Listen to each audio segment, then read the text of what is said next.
Welcome to part two of the series on intermittent fasting and metabolic health.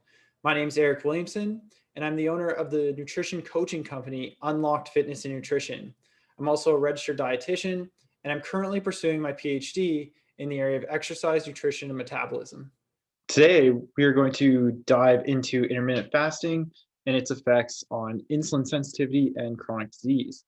I've attempted to make this presentation an educational resource for practitioners, scientists, and the public alike. This being said, there is some academic terminology, otherwise known as jargon, used throughout. I'll be doing my best to define each one, but if you are not sure what a particular word or acronym is referring to, please see the notes section below this video. Here's what you're going to know by the end: what the health effects of IF are independent of weight loss, how and why insulin sensitivity is a key player in mediating the effects of IF, what would be expected with different types of IF, and what else we can take away from the research on intermittent fasting to enhance health through nutrition. As a brief reminder from part one, at the very basic level, intermittent fasting is the abstinence of food or caloric fluid for an intentional period of time. Many would define fasting as the consumption of water or pure caffeine, denoted in the left circle here. However, some would say that pure caffeine alters metabolism, so it is not fasting. This gray area in the middle is where some researchers and practitioners would still consider fasting. However, others may not. And then this side is an example of what would be generally not accepted as fasting across the board. Intermittent fasting can then be subdivided down into three subtypes. The first one here is alternate day fasting, or ADF. This is alternating between ad libitum feeding days and fasting days, which typically consists of a single meal. Next is whole day fasting, or WDF, which is either complete fasting or very low caloric intake, 1 to 2 days per week. A common example of this is the 5-2 diet, where individuals would fast for 2 days per week and eat normally the other 5 days. Lastly, and most popular, is time restricted feeding, where there is a fasting window and a feeding window, such as 16-8, where an individual would fast for 16 hours and restrict their window to 8 hours for eating. Then this can be further divided down to ETRF, which we'll talk about today, which is an earlier feeding window closer to waking hours. There are many beneficial effects seen with intermittent fasting for metabolic health in certain studies, such as these green arrows here. But the problem is that these also occur with weight loss. More recently, researchers have been trying to tease apart whether these can occur with IF independent of the weight loss that is often seen as discussed in part one. The question is, can these occur when individuals implement IF without losing weight, or can they occur to a larger degree with weight loss than through other means of caloric deficiency? To start us off, you may have heard before that breakfast skipping is actually associated with an increased risk of metabolic disease, such as type 2 diabetes. Here's a meta-analysis from some observational research that demonstrates that those who skip breakfast are more likely to develop type 2 diabetes. However, and even as the authors of this paper point out, there are lots of confounding factors. Those who skip breakfast are also more likely to smoke, drink more alcohol, have lower fiber intake, have lower micronutrient intake like vitamins and minerals, and be less physically active. So it's hard to delineate whether the increased risk of metabolic disease is because of skipping breakfast or these other factors. So we know that skipping breakfast is associated with metabolic disease, and it's also associated with these things. So is there actually a connection between skipping breakfast, or is it just that these things that come along with skipping breakfast are leading to the risk in metabolic disease, and it's not actually the breakfast skipping itself? Here's a study that took 69 males and females and divided them into two groups. The ADF group had only one meal on their fasting days between the hours of 12 and 2, whereas the daily caloric restriction group had an unrestricted window. By having the ADF group eat only 25% of calories on ADF days and 125% on non-fasting days, and the daily caloric restriction group limit each day to 75%, they were able to ensure both groups were in the same weekly average deficit of 25%. Their diets in the first 3 months of the weight loss phase were completely controlled, and then they received dietary counseling thereafter to maintain the deficit for the remainder of the weight loss phase, and then transition to energy balance for the 6-month weight maintenance phase. So saying that, of course, as we've already seen in part 1, their weight loss was the same as we would expect given the same deficit. If we look at these other metrics of health, both groups had a decrease in blood pressure, decrease in total cholesterol, a decrease in triglycerides, and an increase in HDL, otherwise sometimes termed the good cholesterol. All of these are positive changes. However, there was no difference between groups. So anything that went down or up did so to the same degree, regardless of the condition. Fasting glucose and inflammatory markers were unchanged in both groups. So looking at how IF affected these markers, this is showing that there is no difference between intermittent fasting and other types of caloric restriction for these health outcomes, particularly when weight loss is the same, and in this case, when they had the one meal per day.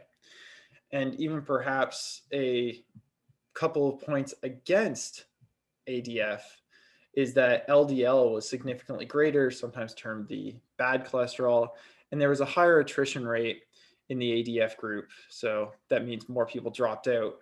Perhaps they were missing some of their social occasions or were getting hungry after 2 p.m. That was the cutoff time for when they were able to eat. So perhaps that made them drop out of the study. One thing that was not answered with this study, though, is what happens with insulin sensitivity. And that is an important question, as there are some theories as to why insulin sensitivity could be altered with intermittent fasting independent of weight loss. Therefore, our question, which involves the liver in this case as one of the primary organs of focus, is does IF benefit insulin sensitivity independent of weight loss? Does the enhancement in free fatty acid mobilization and reduced reliance on plasma glucose enhance glucose uptake after a meal? First, let's look at what happens after a prolonged fast. This was a study done in a respiratory chamber where 12 healthy males were subject to a 60-hour fast and a 60-hour normal fed condition. They took blood throughout, and we see that plasma free fatty acids rise, and no surprise that plasma glucose, remember that's our blood carbohydrate levels, as well as insulin levels drop. Then at the end of 60 hours, they tested their glucose tolerance using the gold standard hyperinsulinemic euglycemic clamp. For those who aren't familiar with this test, this means that they were infused with a stable level of insulin and then also infused with glucose.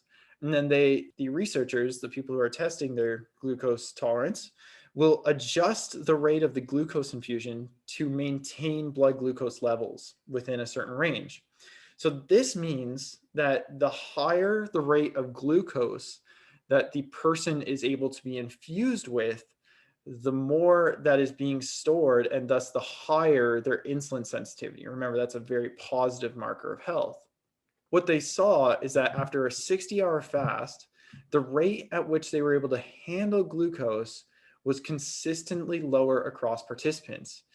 In other words, as shown in this bar graph, 60 hours of fasting resulted in lower sensitivity to insulin upon feeding.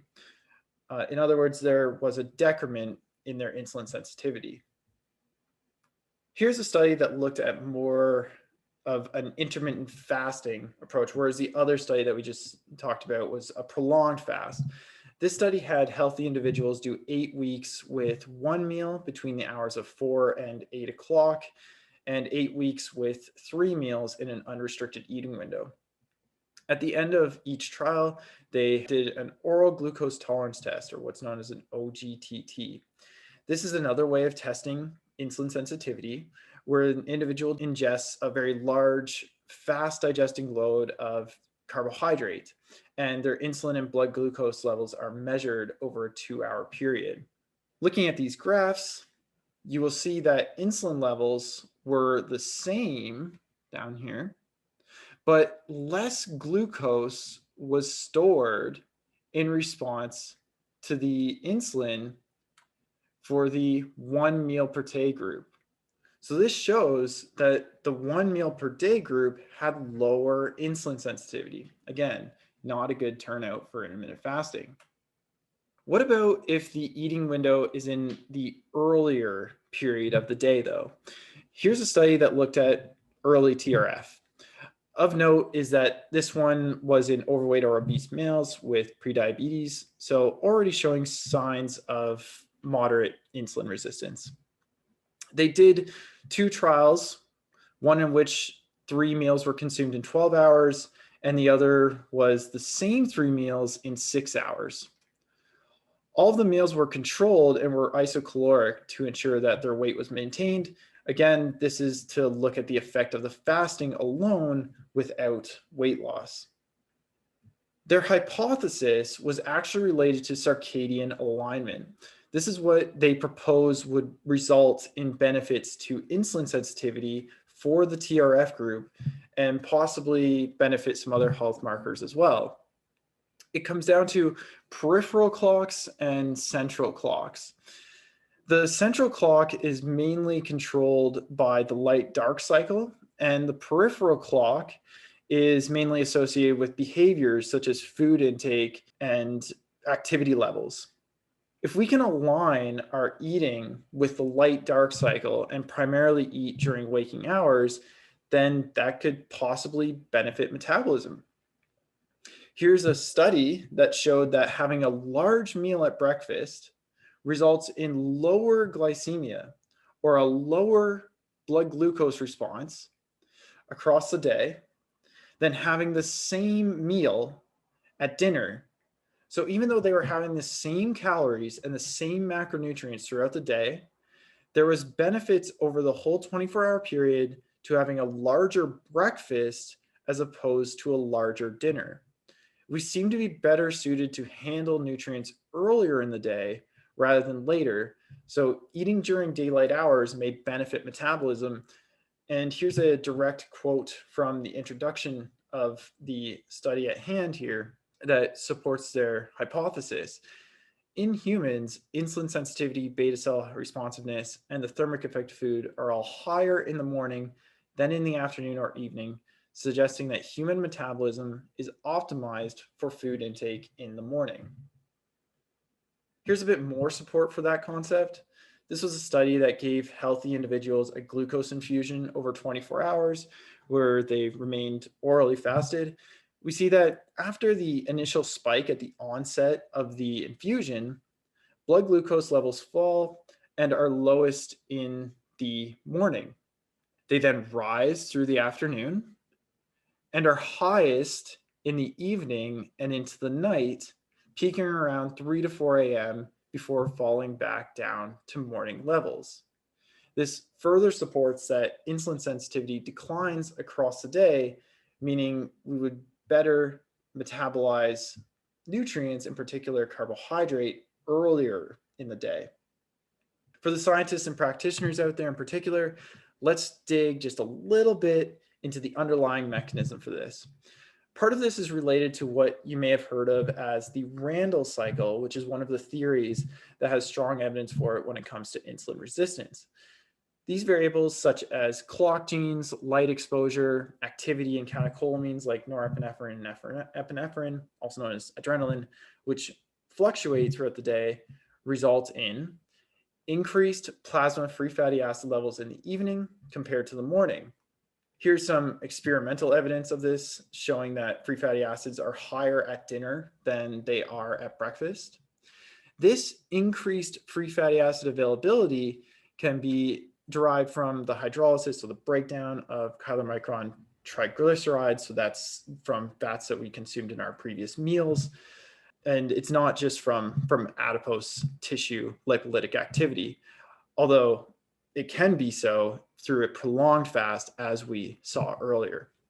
These free fatty acids then enter the cell, such as in the muscle, liver, or adipose tissue, and are transported into the mitochondria, where fatty acyl-CoA goes through beta oxidation to form acetyl-CoA. This abundance of acetyl-CoA can then inhibit PDH, inhibiting the glycolysis pathway. And also, as it goes through the Krebs cycle, the intermediate citrate can leave the mitochondria and inhibit phosphofructokinase, or that's the rate limiting step in glycolysis. And this can cause a backup of glucose 6-phosphate, which will then inhibit GLUT4 and hexokinase. So what this means is more insulin is required for glucose to enter the cell. And that is exactly what this study here showed, is that higher plasma free fatty acids were indeed related to greater blood glucose levels, or in other words, less glucose entering the cell. In summary, what this is saying is that the reduction in insulin sensitivity in the evening seems to be at least partly related to our blood having higher free fatty acid levels at that time. Coming back to the Sutton study, let's look at what the results were. Both conditions resulted in body weight remaining stable, which is what they wanted. Then they conducted an oral glucose tolerance test to measure their insulin sensitivity at the end of the 37 days. And what did they find? Well, they did see improvements in insulin sensitivity, as you can see in the graphs to the right here. We see that insulin levels were significantly lower, and insulin resistance overall was calculated lower. Along with this, blood pressure and triglycerides were lower, likely as a result of the improvement in insulin sensitivity. Now, we may be quick to jump to the conclusion that TRF is beneficial if it's earlier in the day, but if it's later in the day, it's detrimental. But I'm going to muddle things just a little bit. I want to point out that this study tested insulin sensitivity in the morning. And so did this study that we talked about before. Therefore, it could be said that because the participants were adapted to having food intake in the Sutton et al. Study, but unadapted in this Carlson et al. Study, that this may at least partially explain at least some of the difference. I mean, the 1 meal per day group in this study did have a large meal in much closer proximity to the test than the 3 meal group. Unfortunately, we really don't know if their results would have been better if the test was taken prior to when they would usually eat. What this does tell us, though, is that if you go a while with skipping meals in the morning and then have a meal in the morning, it will not be metabolized as well as if you consistently eat in the morning. Based on all of that, here's what we know. 1, too long of a fast, prolonged fasting, reduces insulin sensitivity. And 2, our metabolic response to food and our insulin sensitivity are higher earlier in the day. Based on this, here is my interpretation and recommendations. If someone is already highly sensitive, active and lean, for example, it likely doesn't matter.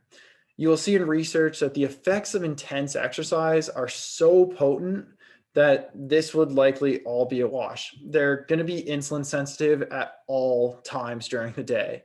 So elite athletes and those engaging in intense exercise, for example, about 6 hours per week or more, should not be intermittent fasting so that they can get in enough carbohydrate between training sessions. And their insulin sensitivity is going to be excellent at all hours. Indeed, athletes and highly active individuals can actually benefit from eating close proximity to bedtime to improve recovery as well.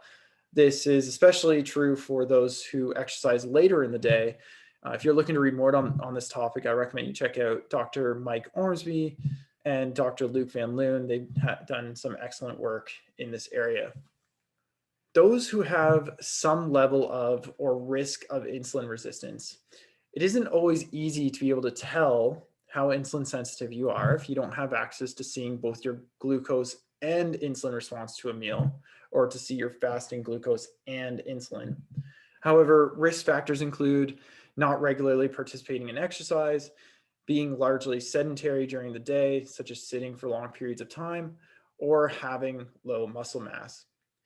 Being in the excess body fat category can also put someone at risk, but it mainly makes these other risk factors even more important to manage well.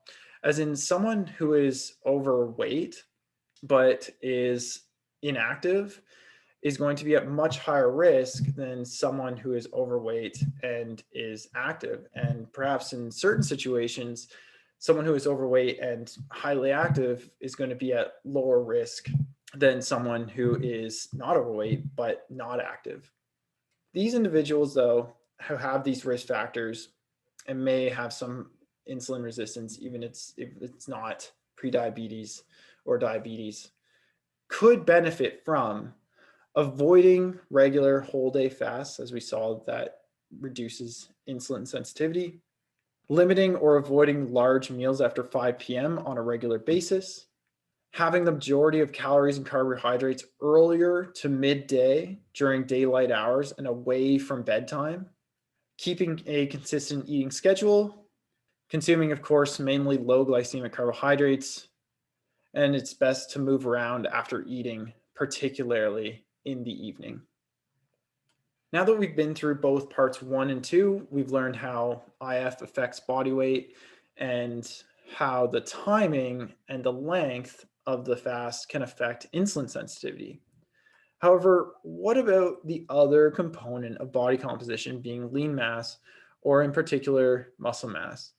Well, that is what part 3 is going to be focused on, and is a very interesting talk where you're not only going to learn about IF, but also about the metabolism of muscle in general. So be sure to stay tuned.